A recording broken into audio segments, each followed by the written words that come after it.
Hey guys, welcome to another WoW video. For today, I am gonna show you how you get the Reins of the Liberated Slyvern. This is actually a mount I'm still farming. It's a 2% drop chance, and it's a long farm, but not the longest I've ever done, but long. And especially when his timer is extended, which I experienced yesterday for the first time. Aside from that, he was always kind of on the same timeline every day. But this will be Breezebiter. He's a rare out in the Azir span. I'm going to show you where I killed him the first time, and then I'm going to show you where I have been camping to get his spawn. Just a few details first. This guy is on a semi-long timer for being beginning of expansion and people wanting to go experience all the other things. It's a bit much to be sitting camping a boss like this when there's a bunch of new things to explore in an expansion. I really think they should have left like long timer type spawns out and maybe put them into like mid expansion or something. He is more or less a 2-hour spawn timer, right? But he can extend. Yesterday I had 2 situations where he was like 4 hours. And then another he was almost 5 hours. So there is the odd time here and there where his spawn can extend, but on average, 90% of the time I have gotten him at the 2-hour mark. So the first time I discovered him, I was just kind of flying in the area. And, I've been working on Tuskar rep and other stuff. And he was just up. No one had him, which was kind of amazing, considering how I farm him now. But he was up. Someone came in and fought him with me a little later on. You can see it in this clip here. And yeah, so he does circle the area. And this area is like 2748 is kind of the circle he does. So if you're just getting to the area, what I usually do is I camp at a cave. I'm going to show you where that area is. But if he's not at the cave when I get there, then I do a quick check around the circle area, then I come back to the cave and camp. So that's where he is if he's on the move, because he starts at the cave and then he flies up. Now for how I farm him now, I just stay at the cave. There's a rock that I chill in. You can also chill inside of the cave or in front of it. Like, he's right at the entrance at the cave when he spawns. And then you can just kill him there, because he'll stick around for like a little bit and then he gets in the air. So you kind of want to camp him at the cave just to avoid having to get him in the air, especially if you're not ranged. So coordinates for the cave is 2946. Here is the map opened. That's pretty much all there is to say. It's a long wait. Definitely something to do while you're doing other things. Once he's spawned and dead, I usually just I've been leveling my mage lately, so that's when I kind of level my mage, or I'll go, do something with the druid. You're more or less safe off the, you're safe to move. You don't have to stay there camping.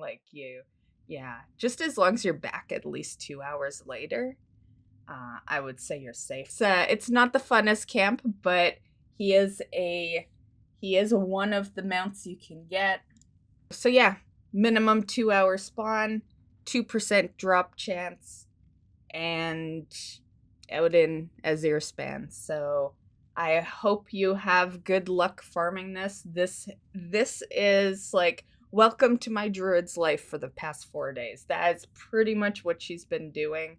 I've been moving her here and there to do world quests so she can actually complete some weeklies. But she legit has not been doing any dungeons or raids because of farming this mount. I'm hoping I just get it soon, and then I can, do things I should be doing right now. Yeah, I just I want to get it out of the way. Once I have my mage leveled and she's getting close, I think I'm gonna like swap them out.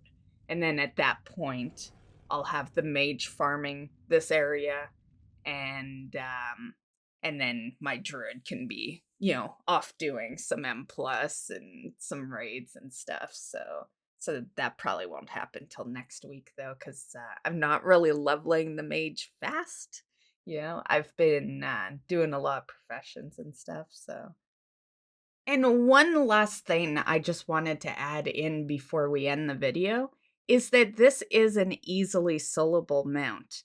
The first time I decided I wanted to farm it, I went into premates to see, and there were absolutely no groups going for premates, and no one calls it out when it spawns. The reason probably is because, as you've clearly seen off these 2 kills, even with me not even doing an M plus yet, because it came out this past week, but I've been camped at this rock all week, right? So I haven't even had a chance to enter the M plus yet. And at that gear level, I'm easily soloing this guy fast. And I'm on a character that desperately needs to be buffed. So I'm just gonna say the better way is to camp it like this, because no one's gonna call it out. No one's gonna make a group. You would be lucky to get into a group for this kill. Yeah, you have to rely on yourself and yourself only. And yeah, so definitely camp at this rock. I've gotten a lot of kills this way. And honestly, a lot of the time, I've noticed that no one's even here. Like people will fly in and then they fly away. Like a lot of people don't like to do this camp. And that's an easy way to miss out on a lot of attempts, because I've seen them like fly away and then he spawns, I kill him and leave, right? And yeah, so just thought I'd mention that. Hence why I'm gonna put my mage over here later. He's not tough to kill. I have been told though that if you are gonna group up, you make sure it's not more than a party of 5. If it's raid, apparently it can't drop. So yeah, just keep that in mind, that it if you are gonna be in a group, it has to be 5 or less. And also one last thing, it has been reported that there was a player that was level 65 and looted this mount. So you don't have to be 70. I just imagine it would be easier because you'd be a little more geared at that point. But if you're on a character that can power through this kill at low level, it does look like, I would say 65 at minimum, just because that's been confirmed info at 65. Who knows if you could get it lower than that? Maybe. And I think I forgot to mention this part, but you can camp it constant every day. I would say I do around 4 or 5 attempts per day. Most of the time, sometimes only 3, it depends on the timers. But you can just keep camping it every day. There's no lockouts. But that is today's video, so I hope you enjoyed. I hope you have better luck than I have had. I'm not saying at too many attempts right now. I'm at I'm at like 20. Yeah, so it's a decent amount considering I'm waiting anywhere between, I would say, 2 to 3 hours each time for him to show up. There's been people out there say that they're on like attempt 400. So yeah, I don't I can't tell you straight out how many attempts it's gonna take you. All I can tell you is it's a 2% drop rate. So have a great one, guys. I hope you get the mount. I did get a mount earlier this week, and that is going to be in another video. So have a great one, and we'll see you in the next video. Bye, guys.